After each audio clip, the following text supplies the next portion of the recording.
Assalamualaikum, salam sejahtera. Hari ni kita nak pasang timing chain untuk Nissan Navara D40. Mula-mula kita masukkan chain pada gear ikut marking dan boleh masukkan pada enjin. Kemudian kita boleh ikat gear fuel pump. Dekat gear fuel pump ni ada satu lubang, kita boleh cucuk skru untuk tahan dia lah. Dan kemudian kita masukkan timing guide. Boleh masukkan semua sekali timing guide.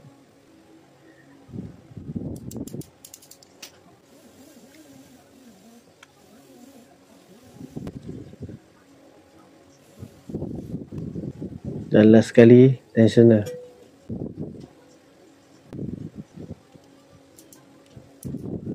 Untuk timing marking dia, untuk crankshaft dekat bawah ni, dan ini untuk fuel pump.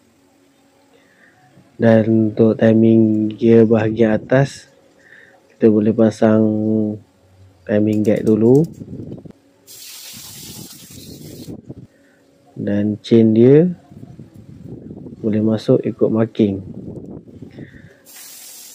pada cam dengan gear fuel pump.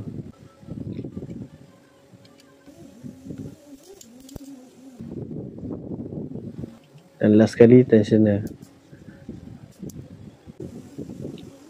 Okay, untuk cam punya timing marking dekat sini, pada chain ada marking dan pada gear pun ada marking.